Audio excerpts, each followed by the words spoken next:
Good evening, this is Mae Brussell. The title of this program is World Watchers. It's broadcast number 730, and it's December the 2nd, 1985. Last week, I mentioned the fact that I had called up Larry King's program. I didn't call, a friend set up a conference call, a friend who lives up in Berkeley, and I spoke to William Buckley to ask him if he ever met Fritz KRAEMER and why he's so mysterious, why KRAEMER is invisible. And Buckley was very quick to say, I haven't met Fritz KRAEMER and I don't know J.D. Salinger either, but I read his books. And I wondered, well, what was he changing the subject to Salinger for? And a friend reminded me, a very close friend, that J.D. Salinger was the author of the book The Catcher in the Rye that Mark David Chapman held in his hand when he shot John Lennon, and that he took to the trial of shooting John Lennon. He had that book clutched in his hand again, trying to associate some demented idea of reading J.D. Salinger and Catcher in the Rye and having an influence on the mind of Mark David Chapman.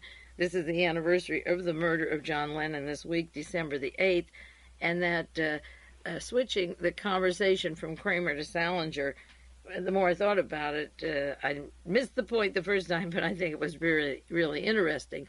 You know, when John Kennedy was killed, the motive that the Warren Commission created out of a fabric of total nonsense was that Lee Harvey Oswald wanted a place in history. When John Hinckley shot President Reagan, he was supposed to be infatuated with Jodie Foster as his motive. When Dan White shot the mayor and the supervisor in San Francisco, George Moscone and Harvey Milk, he was influenced by the sugar of Twinkie cupcakes that are manufactured by ITT, incidentally. And Mark David Chapman had tremendous links going around the world and in Tennessee and in Georgia and Lebanon to the intelligence community. And when he shot John Lennon, he was holding that book. There was an article in Spotlight just recently about E. Howard Hunt and William Buckley, November the 4th. I don't like to quote Spotlight too much, but this was an interesting and current account of the relationship of William Buckley with E. Howard Hunt and how they worked together in Mexico in the CIA, and Hunt's being his role in disinformation, wiretapping, and bugging, but that he runs a forgery factory. And the article goes into, again, such dirty tricks as faking State Department papers, that he was a compulsive forger. And E. Howard Hunt has published many books, and he could be the author of these reasons for these assassinations. And three of his children are, Buckley's the godfather of three of E. Howard Hunt's children. They've had a long relationship, and it was Buckley in 1960 that set up Young Americans for Freedom, that brought the fellows from Munich, Germany, with General Walker to the home of Robert Morris.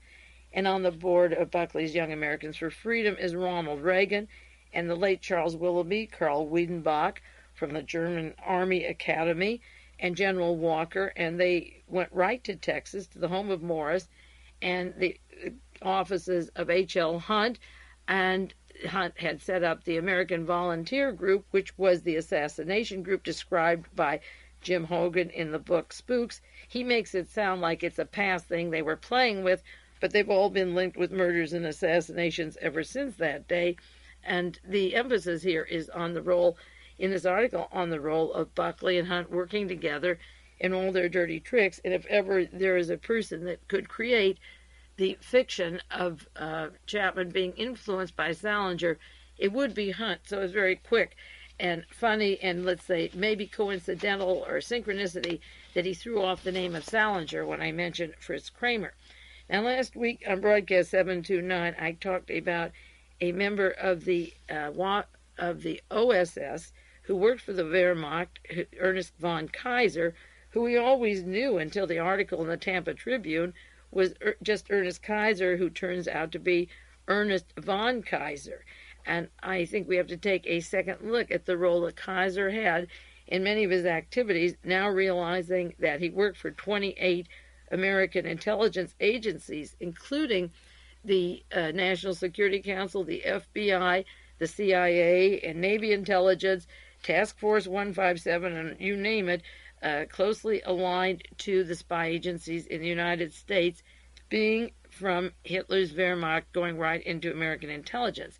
I spent a good deal of time outlining just the descriptions of Keiser in the book The Death Merchants, and this is again some more synchronicity. A subscriber to these tapes had just sent me a letter, a long subscriber, about Keiser's role with Edwin Wilson in the book The Death Merchant by Joseph Golden and Alex Raffio. That just came out in 1984. So I took these sections on Keiser and outlined them this week. And I'm going to update some other articles for this particular broadcast, but continue on the Ernest Keiser story next week.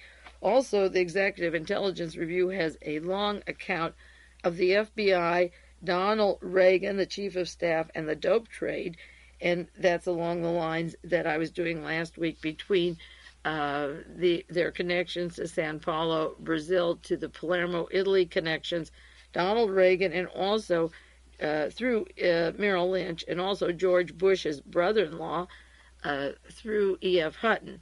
That Bush, the vice president, and the chief of staff, Donald Regan, are really directly linked to the deposits of the drug money into their institutions, a massive amount of it, since 1982. I was in Los Angeles last week having lunch at Hillcrest Country Club, and Senator Matzenbaum was there. I went over and introduced myself and congratulated him for his strong stand against Edwin Meese as Attorney General, and suggested that he and his offices in the Senate should go into the drug connections of the Chief of Staff and the Vice President, and it's bigger than Watergate. He said send him an outline, which I'll try to do this week, and then we can't say at least it's in his hands. He seemed interested, but it was just a brief hello, and I'm glad you stuck your neck out against Ed Meese, even though the rest of them happened to pass him. Now, many of you have sent me letters and references to the magazine, The National Reporter. I take the magazine, and their issue of Summer 85 has a long article on Western goals by Elton Manzione, M-A-N-Z-I-O-N-E. I called over to National Reporter in Washington today to try and locate Mr. Manzione. He's out of Georgia, I believe Atlanta, Georgia. So I'll try and speak to him in the next week and ask him about some of the information in his article, because 3/4 of it sounds like Mae Brussell and World Watchers. Three-quarters of this material is from, or could be from, the work I did for Larry Flynt in Hustler, although it's signed Larry Flynt, February 84, on Western goals. And it goes into Robert Byron Watson's testimony and the drug connections of Larry McDonald, and to the LAPD computers from Western goals into the police department, and John and Louise Reese, and he has pictures of the advisory board of Western goals, and goes into J. Peter Grace, who works with Otto Ambrose, who designed the Zyklone B, the chemist, and John Singlaub and his death squads, and he refers to DISC, the Defense Industry Security Command. It's a very comprehensive article. As I say, it looks like Mae Brussell, except there's things in there that I didn't have. There are certain points, and I'll go over these details with you in another time, not this week, but that's why I want to get in touch with him, because on one page 38, he describes the Nazi connections to Western goals, which I had on the cover of the article, the cover section of Larry McDonald and Western goals, and refers to Dr. Hans Senholz, the board member of Western goals who fought in Hitler's Luftwaffe. And then this article mentions DISC, D-I-S-C, the Defense Industry Security Clearance, or Command, and the head was Lieutenant General Daniel Graham, and he cites the membership of Graham in the Institute of Strategic Trade with his close contact with SS member Fritz KRAEMER. Now, the reason I want to get in touch with him is to see what he has on Fritz KRAEMER, because I'm not aware of Fritz KRAEMER's name being published except by Lyndon LaRoche in New Solidarity or Executive Intelligence Review. And it's very important to find out where he learned and how he learned that Fritz KRAEMER was SS, because the General Accounting Office was at my home for 2 hours.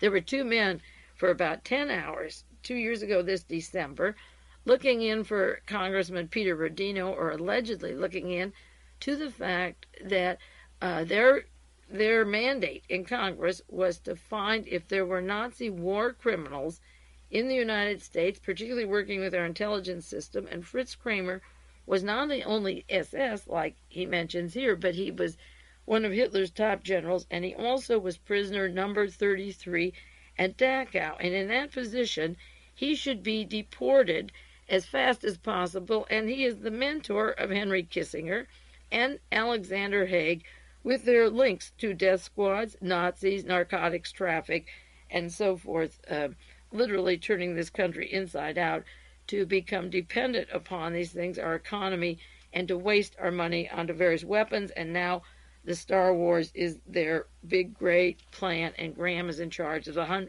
high frontier operation to push the Star Wars. So seeing disc in print and seeing Fritz KRAEMER's name in print, along with Robert Byron Watson and all this other material, really makes a interesting subject for another source to put together, in addition to Mae Brussell, and I want to find who wrote that. Now, bringing people to this country from the Wehrmacht, such as Ernest Keiser, and into before the war actually was declared by America, when we were invaded by in Pearl Harbor by the Japanese, we had an influx of very important and powerful people from Germany and Austria. One was Peter Drucker, the financier, and I want to mention more about him in 1 minute, the man who was influential in bringing Fritz KRAEMER, and KRAEMER in turn putting Henry Kissinger into his operations in Germany. Drucker and KRAEMER, and now we have this Keiser, Ernest von Keiser from the Wehrmacht, working with the United States. Along those lines, a listener in the Bay Area, Palo Alto, sent me an article published in 1981, which again goes into the role of the Nazis in the United States Army. It's from the Canadian Stamp News, March 7, 1981, called A Shameful Chapter in the Cold War. And this is the way the article is written, because it's backed up by postcards and stamps that belong to collectors who have some very rare items. The article says, the death of Grand Admiral Karl Doenitz closed one of the most shameful chapters of the Cold War. And when Adolf Hitler was leaving the bunker, just ready to split from the bunker or commit suicide, which I don't believe, he designated Doenitz to be head of Germany and the Nazi Party, to take over where he left off as he faded out of sight, one way or the other. The death of Doenitz closed one of the most shameful chapters of the Cold War, one hardly known by most people, but which is documented in specialized stamp catalogs. The shocking fact was that although Nazi Germany surrendered unconditionally to the Allies, this is May 8, 1945, 2 entire German Army Corps continued to exist. This is the Wehrmacht group. When the Russians protested, then the Germans were disarmed and turned into British Army service groups and kept by the British. Others became paramilitary units working for the United States Army. In 1945, when the war was over and Churchill was prime minister and went to the Potsdam Conference, he was worried about the Russians, so he incorporated into his British zone 2 Wehrmacht Army Corps, the G Corps and the F Corps, commanded by Witthoeft, Witthoeft, and von Stockhausen. The Prime Minister, Winston Churchill, felt he was safe keeping them under his umbrella in case the Russians attacked. The 2 German corps were, in quotes, disarmed, but they remained as military formations with their own officers and with their own eagle and swastika insignia for them to maintain. There are German postcards published in 1948 that were prepared for the post-war Wehrmacht units, that they were to stay intact. That's 3 years after the war was over. The interesting thing about the postcards is that the imprinted return address and their own chain of command and their own field post were identified, and in case Stalin couldn't be trusted, they could immediately be issued rifles and mobilized to defend what was considered the free world. Hitler, Nazism, concentration camps, medical experimentations, that was the free world. 80 million people killed or displaced, that was considered the free world. The two corps exercised their power. They had a capital on a ship at Flensburg, Flensburg, that functioned as the capital of Nazi Germany, which Hitler designated his heir, Doenitz, to maintain with orders from the ship. That's where Germany would give their orders. May 23, 1945, when the British troops poured into Flensburg to arrest Doenitz and his government, those two corps stayed in place. Censorship on their mail was exercised only by the Germans. No British could touch their mail, and they mailed things free of fees, no postal. They were canceled with what was supposed. They were canceled. The stamps were canceled with what was supposed to be a not denazified field post cancellation, but was not denazified at all. They were kept intact, and they have imprinted on them the words "only for members of the Wehrmacht" on their envelope. And these postcards went into 18 groups that catalogs, postal catalogs, identify, but there were many more. And this is out of, I say, the Canadian Stamp News. As late as 1949, this is 4 years after the war, after the creation of the German Federal Republic, there were still German army units inside the British unit in the British zone. They used the British Army envelopes on His Majesty's service, but inside they could send their letters free of fees. They were literally their own government. Now, this article said there was a book by Russell Knight published in 1947 called The Struggle for Germany, and it goes on to say that you can prove that Germany kept its own government until the creation of the German Federal Republic by the postal history of the letters and stamps that went out of that unit. Now, talking about this Keiser, Ernest von Keiser, the Wehrmacht that kept its own units. Fritz KRAEMER was part of the Wehrmacht until he was put into the Waffen-SS by Adolf Hitler to finalize the war at the Battle of the Bulge, and the anniversary of the Battle of the Bulge is in the next week. This coming December the 14th, the bloody battle where it began, where the Americans merged with the top German generals. And the influential man who brought KRAEMER to this country, Peter Drucker, is very much in the news now. These people are surfacing and are household words among the multinationals, not the average person, but Peter Drucker's books were advertised just today in the Wall Street Journal, December the 2nd, 1985. There is a book club called the Executive Program out of Riverside, New Jersey, and if you join it for $2.95, you can get $57 worth of books by Peter Drucker, Innovation and Entrepreneurship, The Effective Executive, Management in Turbulent Times, Management, Task, Responsibilities, and Practices, and they describe Peter Drucker as an advisor to business, to public service institutions, and nations. Now, the important thing about Peter Drucker and Fritz KRAEMER and Henry Kissinger is the merger of multinational corporations now that would have total control and monopolies identical to what I.G. Farben had during World War II.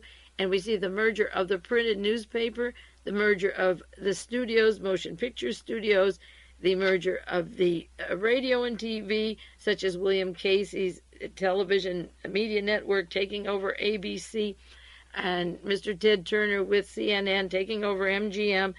The power of communication and access to facts and information is being gobbled up by a handful of people. Mr. Rupert Murdoch, originally from Australia, went to London, bought the London Times, has bought 20th Century Fox from Marvin Davis.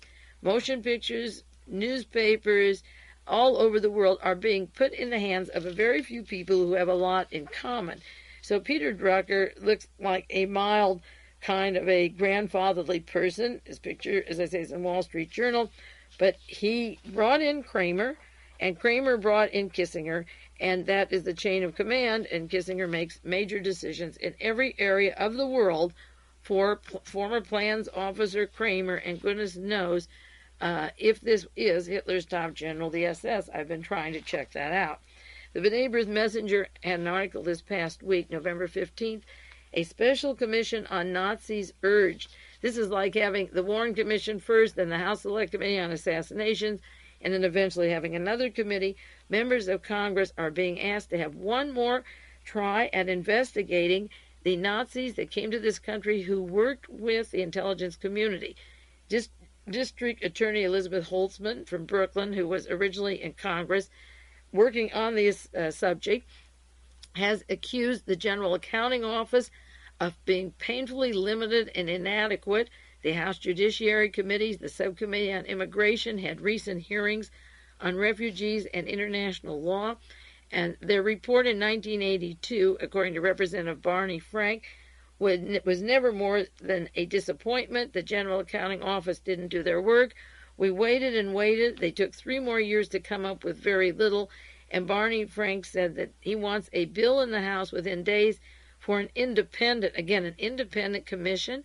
The General Accounting Office had the job entitled Nazis and Axis Collaborators Were Used to Further U.S. Anti-Communist Objectives in Europe, but this was a very weak account. Some came to the United States, and according to this account, they found only one former Nazi who tried to come to the United States with intelligence assistance, but was turned back at Ellis Island. It's interesting that the main thrust of investigating this again is the General Accounting Office, and those were the people that lied to me. I believe they lied to me about Fritz KRAEMER, who was in fact a Nazi war criminal who didn't just slip into this country, but has affected every major policy that we've had in Vietnam, Korea, Middle East, South America, and all over the world, Europe and Africa. Certainly Kissinger was in charge of major policies as Secretary of State in Africa and has always been close to the African diamond mines.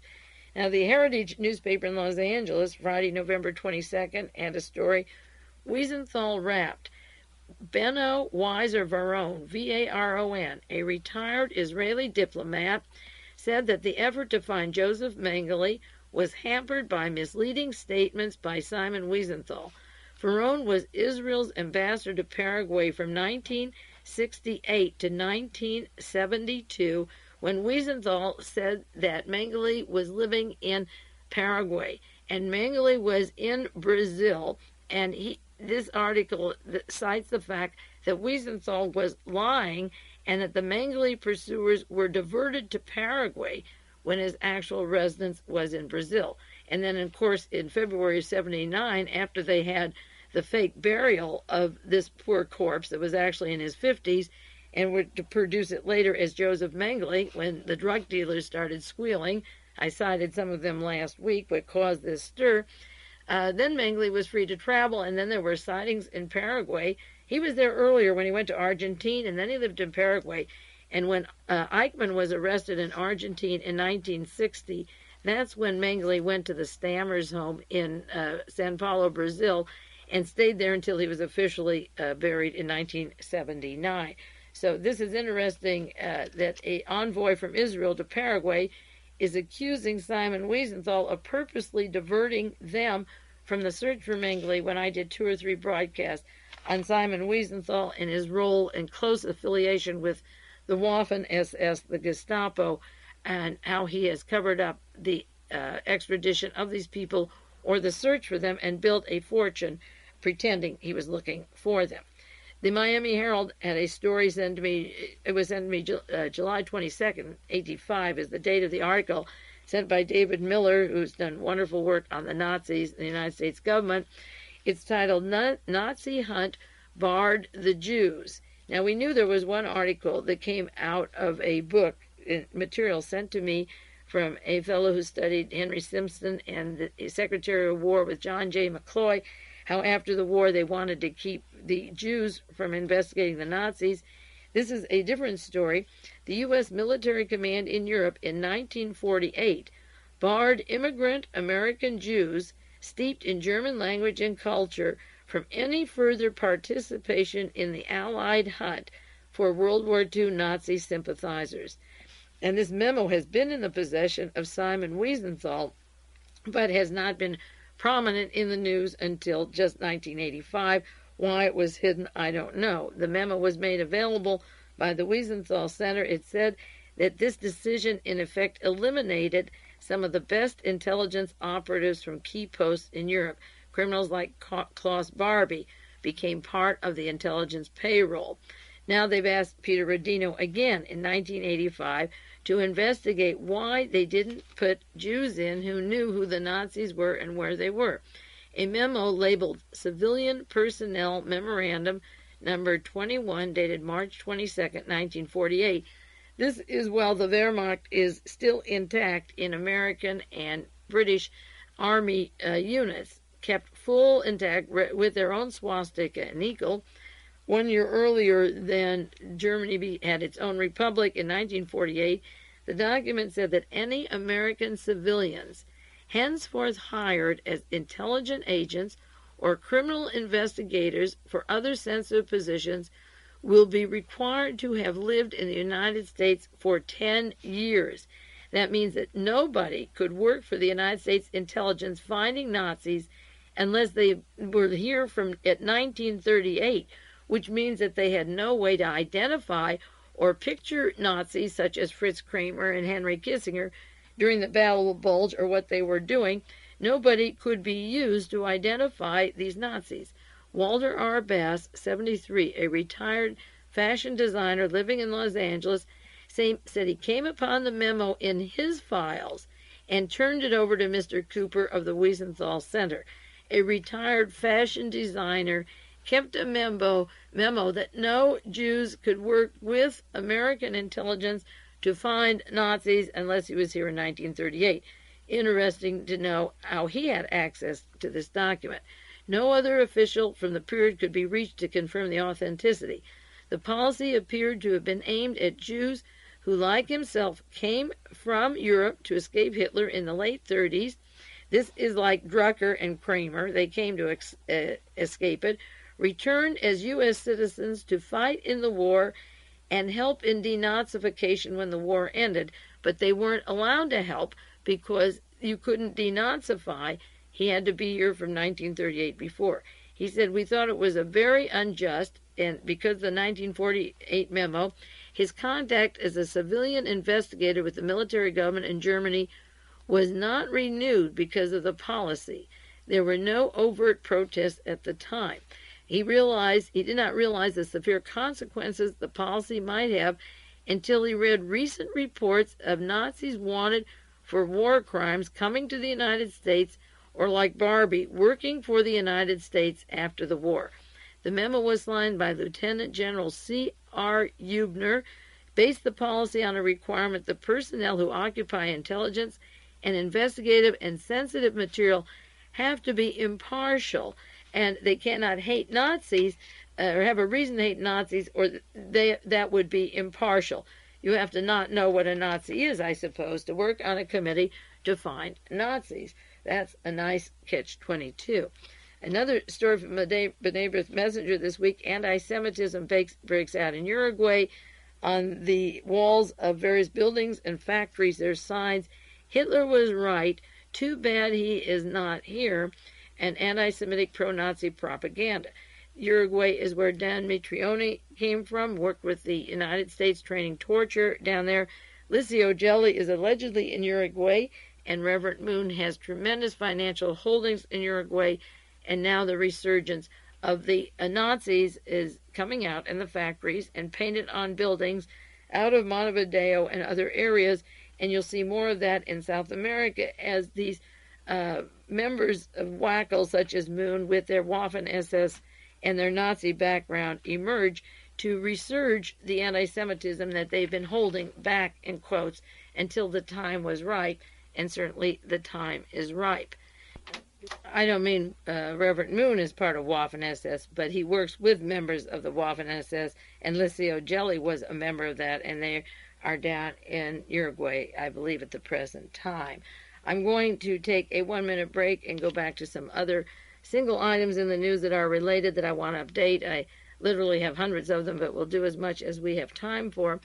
And I think you get the idea that the Nazis have worked with our intelligence community very closely and did come to the United States and were part of an operation that has not yet been thoroughly investigated.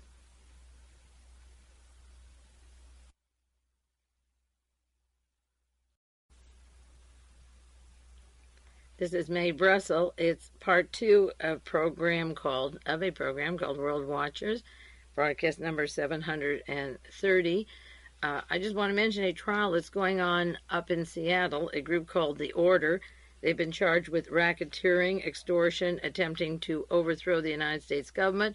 And one of the defendants in this case is Air Force Colonel Francis Farrell, Farrell, the first defense witness, and he was saying on the stand that Alan Berg, the radio man who was shot in Denver, Colorado, actually helped Nazis like himself and David Lane, who have shared the Christian identity movement, because by broadcasting right-wing tracks of material they had made, they got, I guess, more people to join them than to dislike them. But the interesting part about this is that the first defense witness is a Air Force colonel, another one of the people being prosecuted who will be on the stand is a Mr. Merkel, who worked with Boeing aircraft. Not on the stand, but he should be as part of the Aryan nations, is William Pierce, who worked for the United States Air Force with contracts and with United Technology, then went to the offices of the American Nazi Party, and it changed its title to the Aryan nations when Mr. George Lincoln Rockwell and Mr. Burroughs were murdered, funded by Mr. Murchison and H.L. Hunt, and they, as I said, lost the Nazi name and kept the other title with their plans to exterminate all Jews and blacks in the United States. He had at least 2 recognized positions with Defense Industry Security Command, such as Pratt Whitney, a branch of United Technology, and Richard Butler, who has the Aryan nations, who set off the Order. That's a splinter group, but not separate from him. Richard Butler, of course, worked for DISC, Defense Industry Security, a command down in Burbank under the U-2 program with Thane Caesar, right out of the Lockheed group. And he heads this group, the Aryan Nation, up in Idaho. And they have direct links. Associate that attends their meetings is Manfred Roeder, not attending this summer. He's in jail in Germany. And Roeder's connections go down to the Odessa, to Germany, to the Mengele Bormann connections and the narcotics group down there. And originally Otto Skorzeny and Hans Ulrich Riedel of the Luftwaffe and of the spy Odessa network were working through Buffalo to the Aryan nations up in Idaho. So not separate from that Nazi network and the military establishment are these people they're defending themselves right now for, among other things, trying to overthrow the country, the United States, various racketeering charges, murder, and so forth. And one of those people is Air Force Colonel Francis Farrell. July 19th, 1983, I had an article, about Henry Kissinger from the San Francisco Examiner to show the importance of Kissinger again to Mr. Fritz KRAEMER and Peter Drucker, that link of Drucker to KRAEMER to Kissinger. It's titled, Henry Kissinger Takes on His Sixth President. This just brings up the fact that he took a little bit of time out in 1977. He set up his corporate board, that's Kissinger Associates, his contacts, but that he's been an advisor to Dwight Eisenhower, John Kennedy, Lyndon Johnson, Richard Nixon, Gerald Ford. He stepped aside and let Mr. Brzezinski do his job while he wrote some books and became more visible around the world. And now he's back on the Ronald Reagan team. As of 1983, he was selected to make the policy which included billions of dollars to overthrow the democracies and to squeeze out the struggling people who want land changes in Central America and bring in, again, the military dictatorships. Now, just in July, I forgot to bring this up, didn't forget, but didn't have time. One of the members of the Kissinger Commission who had opposition viewpoints on what he was doing there, spoke up about them, was Carlos Diaz Alejandro, Alejandro, from Yale University. He just spoke a little bit questioning some of the Central American policies with a whisper, and he took a vacation to Venice, Italy, not California, where he picked up an infection in Venice, came back to the United States, and died of the infection, 47 years old. A person who expressed some questions about the policy, even though it was a bilateral and they're supposed to have Democrats and Republicans all going along with Henry Kissinger. This fellow did speak up about some of the conflicts here, and he didn't live too long. Age 47, he died. Now this week, again, there was the mention in the New York Times that Haig wants the nomination for President of the United States in 1988. Alexander Haig, the protege of Fritz KRAEMER, and I keep reiterating the importance of this because if that was the SS KRAEMER, if the National Reporter article can identify or help me find if it was the SS KRAEMER, we could sweep these people really out with the scandal that they are, which is totally destroying the United States. The article says former Secretary of State Alexander Haig indicated today he would consider seeking the Republican presidential nomination in 1988. Remember, he wanted to be in charge when Regan was shot in 1981, the vicar, but Regan miraculously survived that assassination attempt. Mr. Haig's booking agent, Norman Brokaw, Brokaw, Executive Vice President of the William Morris Agency in Los Angeles, released a brief statement saying that he expected Haig to seek his party's presidential nomination in 1988. Brokaw is visible almost every time I've ever been over to Hillcrest Country Club in L.A., and he takes Haig. I've seen him there, and he travels around with Haig. This is sort of feathering the Jewish nest to get them to all vote for Haig, never indicating his role with Fritz KRAEMER or Kissinger or their background to the Nazis directly from World War II or to P2 or Licio Gelli or Francesco Pazienza, but they push him as a possible presidential candidate. Incidentally, a man who worked for the William Morris Agency, Mr. Marvin Pancoast, is dying of AIDS. You may or may not have read that. That was in the L.A. Herald and various newspapers just 2 weeks ago. Pancoast is being treated for a deadly disease, convicted of killing Vicki Morgan. He's serving a state prison term for the baseball bat slaying of model Vicki Morgan, the bat that had no fingerprints and the extra man in the closet. He is being the fall guy, and in these articles it said he won't appeal his trial at this time because he's dying of AIDS. His attorney, Mr. Barron, said Pancoast has been examined for AIDS before. When the murder trial began, they tested him for AIDS, and the test was mixed.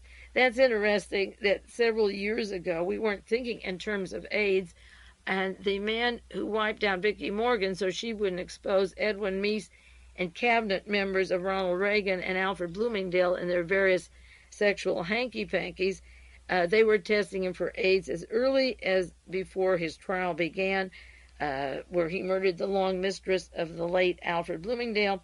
He was supposed to serve 13 years in jail, but he's now going to die of AIDS.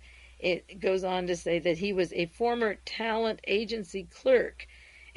When at the time that he did this, the talent agency was Norman Brokaw's agency, the William Morris Agency, not identified by name in very many articles, but Haig would like to have that position. And so soon, the witness to that whole era of the hanky-panky sex of the Reagan administration will be put under the ground or cremated, whichever, but he won't be around. I didn't have time to mention either, and I'll update some of these stories. October 31st, there's an article, the Soviets say that the CIA created AIDS to use in biological warfare. The Soviet Union has accused the United States of developing, spreading the deadly AIDS virus. This came out of Gazeta, a newspaper, Gazeta, called The Panic in the West, and it's about AIDS, the mysterious disease. They credited the Church of Scientology for getting documents and information about AIDS and laboratories that were working to break down the immune system. And about a month ago, I talked about the United States having these programs. It was cited from a book, A Higher Form of Killing. The Executive Intelligence Review, November 22nd, has a long article that this little piece was taken from Text of Admissions by the Russians. It's written by a member of, it's called Literaturnya Gazeta in the Soviet Union, and the article says that AIDS is most probably among those illnesses which were triggered by hidden or dormant viruses created in the United States. The first warning came in 1978 with a mysterious illness recorded in New York among immigrants from Haiti. In the course of research conducted by the Center for Disease Control, a direct link was established between tuberculosis and AIDS and weakening of the organism's defenses. And they believed that the Western scientific world had been working on these things for a long time. Several years ago, this article said, out of the Soviet Union, the American religious and social organization Church of Scientology published declassified Pentagon documents they obtained under Freedom of Information. They caused a stir in the United States and abroad. According to them, the Pentagon and the CIA were conducting, in the 50s and 60s, secret tests of new types of biological weapons in densely populated regions of the United States, Canada, New York, Philadelphia, and Winnipeg. Model weapons for inducing sickness and weakening microorganisms of dangerous virus illnesses were scattered over the regions in aerosol form, and as a result of these experiments, epidemics broke out in regions of the United States, and many Americans perished. All this information was taken together with the AIDS mystery that led to a serious reflection that the American Journal of Army Research Development and Acquisition magazine wrote many times before on how military scientists of the Medical Research Institute of Infectious Diseases, located in Fort Derrick, Maryland, conduct research in the field of immunology. According to the article published in 1979 and 1980 in that journal, one of the leaders of this work was Lieutenant Colonel Karl Peterson, Jr., who today heads the Institute of Infectious Diseases at Fort Derrick. Director of the Medical Bioengineering Laboratory, works along with Lieutenant Colonel Peterson, a Colonel John Albertson, who specializes in microbiology and genetic engineering. And this is quite a long article printed in the Soviet Union. Now, just today, December the 2nd, 1985, there's an AP story out of Atlanta, new virus research lab. After 25 years, the government's leading disease researchers are sending a new virology building. $20 million facility is open now where space-suited scientists will handle the world's deadliest viruses, including AIDS viruses. Officials of the Atlanta-based Center for Disease Control break ground. They don't move into it. They break ground today, December the 2nd, 1985, for their building that will house. They're working on viruses of the immune system, and the building alone will cost $20 million. And about a month ago, I cited the huge amount of millions that the Defense Department is going to have regarding AIDS for studying it, and also just for having this money, whatever it's going to do with AIDS. Now, this weekend, there was controversy over the new acquitting of the 25 military people in Manila in the Philippines, and General Fabian Ver is now head of the armed forces again. He was accused of having a role in killing Benigno Aquino, and he's been cleared. So it's back to old business, and the decision that this 2-year investigation had no links to the military is causing quite a stir in the Philippines. But it's interesting how much activity they get in the Philippines over one single murder. How is it that no one in the United States ever got their forces together on the Robert Kennedy assassination that would lead to Thane Caesar and the Nazi Party in Riverside? What is the silence on John Kennedy, Robert Kennedy, Martin Luther King? We've had our commissions investigate, the Warren Commission, as I say, the House Select Committee on Assassinations. We cover up, we kill and cover up the heads of our country, such as Richard Nixon, Gerald Ford of the Warren Commission, and he was put on there by Richard Nixon, and Ronald Reagan, and John J. McCloy, with his hanky-panky, his close affiliation with all top Nazis and Nazi war criminals, Daniel Graham and Henry Kissinger, all know that these were conspiracies that killed John Kennedy, Robert Kennedy, and Martin Luther King. The article in the National Review that I cited at the beginning of this program goes into Robert Byron Watson's testimony about DISC and the Lockheed cover for these various people in the assassination role and the links to the past assassinations. There's no shortage of information, and I've been putting this on the air. I've been on 15 years and talking about this, But how is it that there's no ripple and no response? They're demonstrating in the Philippines to get the widow of Mr. Aquino to run for president, and none of the widows around here or family members or anyone of their Democratic Party has given a damn.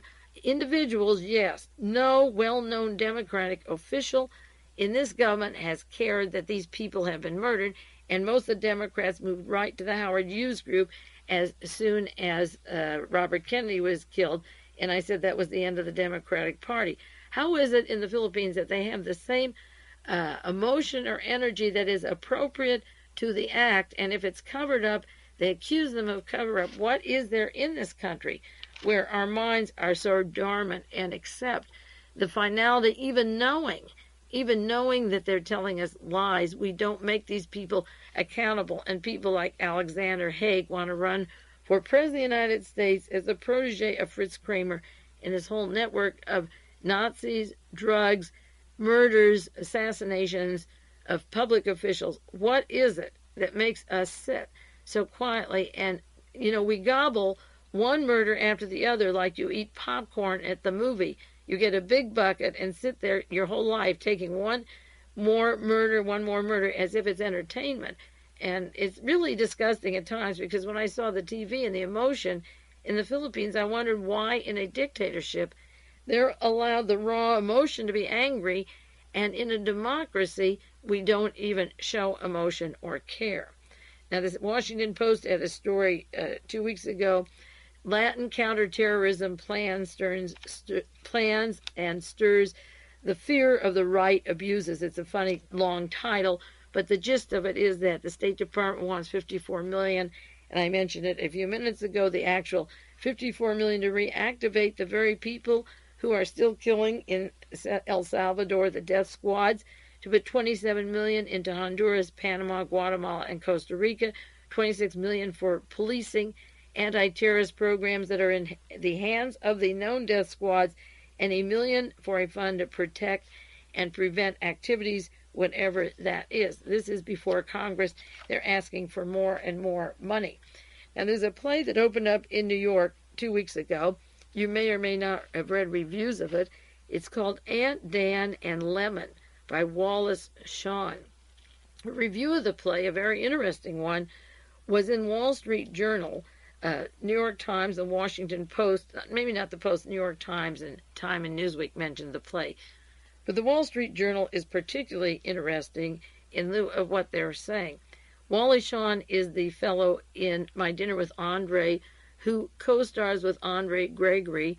One is philosophical and metaphysical, asking questions, and the other, who is Wallace Shawn, playing himself, is totally materialistic. He was that in My Dinner with Andre, the contrast of one who is materialistic, who accepts things as they are, they're good enough for him, and Mr. Gregory, who is asking questions and trying to find answers to some of the problems, if not world-shattering, at least his own personal problems. Now, Wally has come out with a play of his own. It's off-Broadway. It's supposed to be quite a success. But what he has in the play are these characters. One is a conservative and the other is a fascist. And they both agree, and it's a sense of agreement, with no character playing the opposition role. And the title of the Wall Street Journal review or editorial is Unopposed Neo-Nazism is Irresponsible.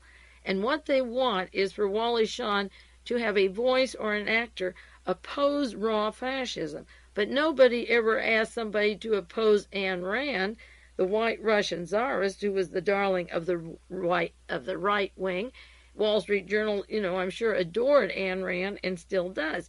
And what they object to is that these characters, they only talk fascism, and they justify acts of fascism that are taking place. And one of the characters in the play is obsessed with Henry Kissinger's conduct of the Vietnam War.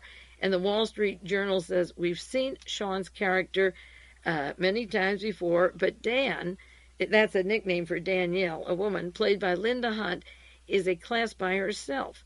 She thinks of Dr. Kissinger as having to shoulder the responsibility of sending out B-52s so that the rest of us could slumber safely and blamelessly in our beds each night. And what Wallace Shawn has said is, we will let Henry Kissinger say, I did the Christmas bombing without Congress knowing, so we can blame the bombing on Kissinger, but we don't blame ourselves for Henry Kissinger. That we are Henry Kissinger by sitting back and letting him take the blame, but not making him explain why he did it and not giving him billions of dollars to make further policy elsewhere in the world. And this editorial says Dan, in this case, is impervious to arguments based on compassion. She doesn't have any. And Lemon, the other main actor in there, is without the essential human attribute of compassion also. She tells us in her closing monologue that, but she's never felt it, and she doesn't believe it exists. With that as a starting point, it is not really very surprising to hear her parrot Dan's arguments that in murdering Jews, the Nazis were simply doing what we did in Vietnam and what we did to the Indians. What any group does when its interests are threatened by another group, they eliminate it. In other words, this has been going on. We just celebrated Thanksgiving, and the Pilgrims then proceeded the westward movement of wiping out all the Indians all the way right to the Carmel Mission. And this play is defending these acts without any opposing view. And the editorial says, whether you see this line of reasoning as a defense of Nazis or as an indictment of everyone else, it's unacceptable. Now, the person writing this view, Sylviane Gold, says that is an unacceptable position. But believe it or not, I do believe that it is, I personally believe it is acceptable if you prove that you can't respond to anything, then you have to agree with Wallace Shawn and the characters in this play. She says it is especially unacceptable in the theater when you go home cozy in your armchair with a reading lamp and you say, yes, this is really the way we are, and life outside really is nasty and brutish and short. When we go to a play, we are outside surrounded by strangers among whom we will let down our guard and be touched or amused when we go to the theater. But when we go home, the playwright is telling us that we are all killers, and we subvert the meaning. This is what the review and editorial says. We subvert the meaning of the theater. But do we subvert the theater at all? Theater is the reflection of what we are. What we are is what Wallace Shawn is writing about. We are Americans who justify these killings, who can't even get off our butts, like the people in the Philippines, to make signs saying that there was a cover-up affair. We don't accuse Nixon and Gerald Ford and John McCloy, who are alive still, on the Warren Commission or Arlen Specter, of covering up these Nazis. I wrote to Arlen Specter, a senator, and said I didn't know for years, just maybe last year, that you were Jewish, and you were on the Warren Commission creating a Bullet 399 to cover up the Nazi connections to the murder of John Kennedy and the Nazis in our American intelligence system, such as Werner von Braun and Colonel Medeiros and Roy Cohn connections to Walter Dornberger and Medeiros, and a lot of factors that I've written about in Rebel 2 years ago, the Nazi connections, and talked about. There's no response, and Wallace Shawn is saying we approve. And I agree with him, and I don't think theater is obligated to have another side, because I've done 21 years of research, and this is my first 15th year on the air, and I agree with Wallace Shawn that people accept what happens, whether it's the Indians, the blacks, the Klan, the Nazis, that's a fact of life, and Kissinger can do it for us, and we don't care who Kissinger is or who he kills next. The reviewer goes on to say, this isn't to say that unpleasant truths can't be told, and she cites various authors, but says they leave us with a shred of hope without feeling of terror, of pity, and tragedy. And she accuses Shawn of leaving you with these characters of Dan and Lemon with no hope, and cites the fact that in Germany last week they stopped the production of a Fassbinder play because it was anti-Semitic. And then goes on to say that you shouldn't stop and have censorship in this country, but I suggest the obligation to avoid this play. And then she goes on to say people won't because it's a big hit, and actually tries to tell you, stay away from this play because it tells us we are bad. And I want Sylviane Gold and the Wall Street Journal, who publishes 1/4 of a page with pictures of Peter Drucker, to tell us why we are good. We lie to ourselves. We promote these people with their links to I.G. Farben, to Zyklon B, to J. Peter Grace, to Millikan and Western Goals and the Luftwaffe and the Aryan nations and the Lockheed connections that go on, and reasons all hiding the real location of Joseph Mengele and pulling that phony body out of the grave, as I say, of a younger man in his 50s. What do we think America is? And Wally Shawn is making the emperor stand naked and saying, this is us. He also may say, this is me. This is us and this is me, Wally Shawn, like it or lump it, this is what we are. And that's the play, the fascist versus the mild fascist versus the very fascist. Kissinger is their hero, and rightfully he has selected the right person because of his policies in Southeast Asia, Middle East, Africa, Central America, all over the world, every country, China. He's got his ambassador, our United States ambassador, Mr. Lord, is a Kissinger associate, a member of the Kissinger Inner Group and the Council for Foreign Relations. Every country that is rearming, selling narcotics, killing, planning World War III, Star Wars, is linked to Kissinger, KRAEMER, Drucker. And why shouldn't they use Kissinger as their example? That we can say he did these policies, we didn't. So when it's over and we have these death squads that are going on continuously in Central America and South America, we can say, well, that was Kissinger's policy and not ours. Now, before I conclude, because time is almost out, there is a small newspaper called Overthrow. It's not so small. It comes out of New York City. You can subscribe for $10 a year, just like you do the National Reporter, I hope. Box 392, Canal Street, New York, 10013. And in the current issue, there is a long article by John Judge, a close friend, one of the real researchers. We separate the CIA, the phony researchers, the disinformation, to the real. John and I coined the term the real researchers as against the intelligence community researchers. A long friend of mine. He's written a book on the Nazis in the an article. The Nazis in the White House, Nixon administration, and the Fascist International. I'll go over some of that again. I just mentioned the title if you want to order Overthrow or send a self-addressed stamped envelope, and I'll give you the address of the two publications I just cited. He starts with the Bitburg visit in May of '85 of the President of the United States, and that it was no coincidence that the President went to Bitburg. Then he covers the first fascist connections, the Operation Sunrise out of Bern, Switzerland, with our intelligence community and Hitler's top Nazis, and cites Ernest von Weizsäcker, the son of the current president of Germany, who was Hitler's liaison to the Vatican, and that important Battle of the Bulge and Weizsäcker's decisions of when to go in. He also cites John J. McCloy as his role with Nazis, but McCloy also was a big decision maker in the Battle of the Bulge, which merged our top Nazis with Fritz KRAEMER and Henry Kissinger and the guys who are at Omer Amagaw setting up the Odessa network later. He goes at length into John J. McCloy's connections, into the U.S. Army 970th Counterintelligence Corps with Henry Kissinger, Project Paperclip, and the Nazis to the United States, Kissinger with his Nazi past, and to SS Fritz KRAEMER, the Otto Skorzeny team, the Odessa Network. It's a long article, subjects of the Nazis, how they set up in South America in the 50s, the fascism in Italy, the Asian fascism with the World Anti-Communist League, where all these groups meet, the Hollywood connections of Ronald Reagan and Errol Flynn and Dr. Urban, of the Gestapo, the Nixon Nazi connections, Reagan's work with Free Europe Committee, the Cold War movies and setting up the propaganda for escalating the next World War, World War III, of which John Birch was the first casualty of World War III, and the Birch Society, of course, supported Reagan and the people around him.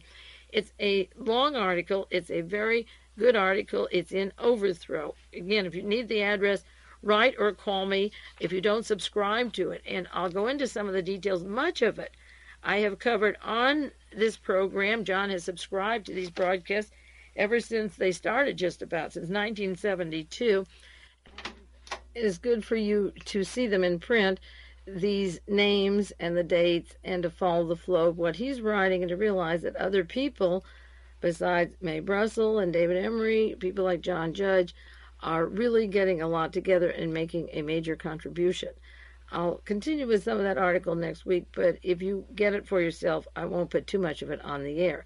In the meantime, thanks again for all the material you're sending me. I'm flooded with information, but I love it. Thank you very, very much. This is Mae Brussell, and I'll be back with you next week.